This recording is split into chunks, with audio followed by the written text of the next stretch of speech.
Canada में भारतीय रह रहे हैं या जो पढ़ रहे हैं या जो नौकरी कर रहे हैं, अब उनका क्या होगा? देखिए, अगर तकनीकी, इसके दो आंसर हो सकते हैं पल्लवी। सबसे पहले जाहिर तौर पर बहुत सारे लोगों के मन में ये सवाल होगा कि बहुत बड़ी संख्या है भारतीयों की, करीब करीब 28 लाख जो हैं वो भारतीय डायस्पोरा के लोग हों, करीब 1.8 मिलियन यानी करीब 18 लाख लोग जो हैं वो भारतीय मूल के हैं जो कनाडा में जाके बस चुके हैं, और साथ ही करीब करीब 10 लाख जो भारतीय हैं वहाँ पर वो NRI हैं। बहुत बड़ी संख्या भारतीय छात्रों की वहाँ पर रहती है। ऐसे में सबके मन में ये आशंका के सवाल हो सकते हैं कि जो संबंधों का हाल है, यानी जिस तरीके से भारत और कनाडा के रिश्तों में इस समय तल्खी का आलम है, उसमें आखिर भारतीयों के लिए क्या होगा। पिछले कुछ समय में अगर देखें तो बीते 1 साल के दौरान भारत और कनाडा के रिश्तों में भी तल्खी आई है, और साथ ही वहाँ पर रहने वाले भारतीयों के लिए भी बहुत सारी मुश्किलें बढ़ी हैं। चाहे स्टूडेंट्स का कोटा कम करने का मामला हो, चाहे वहाँ पर माइग्रेंट्स को लेकर जिस तरीके के मुद्दे सामने आए हैं उसको लेकर भारतीयों के लिए कामकाज, नौकरी के लिए समस्याओं का मसला हो, ऐसी बहुत सारी मुश्किलें जो हैं वो बढ़ी हैं। और जाहिर तौर पर ऐसा होता भी है, जब दो देशों के रिश्ते अच्छे होते हैं तो जाहिर तौर पर उन दोनों देशों के रहने वाले जो नागरिक हैं एक दूसरे के देश में जब जाते हैं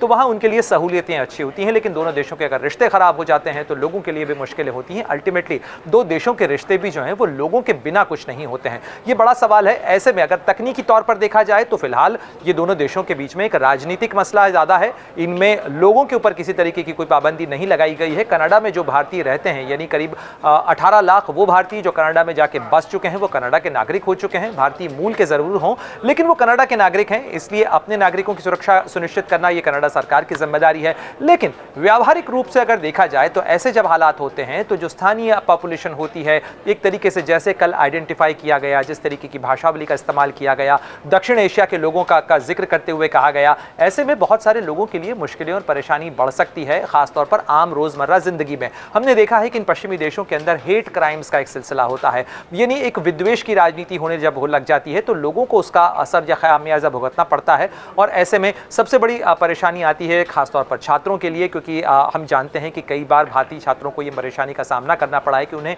मकान नहीं मिलते हैं, हॉस्टल्स नहीं मिल रहे हैं, उन्हें जो रोज़मर्रा की ज़िंदगी है उसके अंदर मुश्किलों का सामना करना पड़ता है, नौकरी और कामकाज के अवसर हैं उसमें मुश्किलों का सामना करना पड़ता है। और यही वजह है कि जो वहाँ पर लोग हैं, चंद्रा आर्या हों, चाहे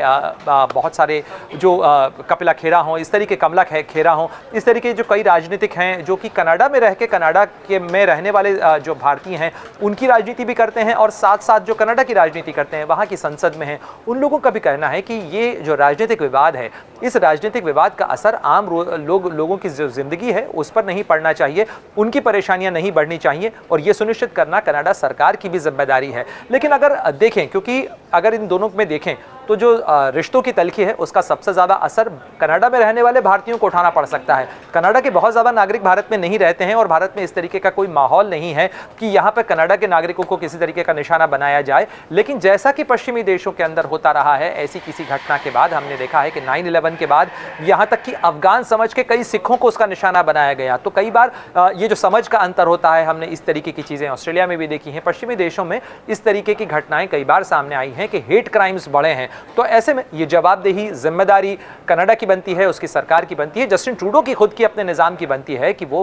वहाँ पर रहने वाले जो लोग हैं, खासतौर पर वो 18 लाख भारतीय जो कि या भारतीय मूल के लोग जो कि कनाडा में जाके बस चुके हैं, वो कनाडा के नागरिक हैं, उनको यह आश्वासन देना कि उनके जानो माल, उनके असबाब की सुरक्षा सुनिश्चित की जाएगी। कनाडा सरकार उनके प्रति जिम्मेदार भी है और जवाबदेही है। जहाँ तक भारत और कनाडा के रिश्तों का सवाल है, जब तक ये रिश्ते सामान्य नहीं होते, फिलहाल ये तल्खी जब तक सेट असाइड नहीं होती, दूर नहीं होती, तब तक तो ये चिंता और परेशानी रहेगी सही। खासतौर पर कई भारतीय जो लोग हैं जिनके बच्चे वहाँ पर पढ़ रहे हैं, उनके मन में ये सवाल होगा, उनके मन में ये चिंता है, क्योंकि कनाडा का वीज़ा मिलना मुश्किल हो जाता है। ऐसे में जबकि राजनयिकों का एक्सपल्शन होता है पल्लवी, जो सबसे ज़्यादा प्रभावित होती है वो वीज़ा की प्रक्रिया होती है। चूँकि स्टाफ डिस्टर्ब हो जाता है, स्टाफ नहीं है, तो ऐसे लोग जो कि कनाडा जाना चाहते हैं, अपने बच्चों के पास मिलने जाना चाहते हैं, अपने रिश्तेदारों के पास जाना चाहते हैं, या अपने जो वहाँ से यहाँ आए हैं लेकिन वापस लौटना चाहते हैं, कई लोगों के पास में मल्टीपल एंट्री वीज़ाज़ हैं, या जो अपने वीज़ाज़ रिन्यू कराना चाहते हैं, लोगों की शादियाँ होती हैं, तो ऐसे में सबसे ज़्यादा जो मुश्किलों का सामना करना पड़ता है वो वीज़ा प्रोसेसिंग की जो काउंसलर फैसिलिटीज़ होती हैं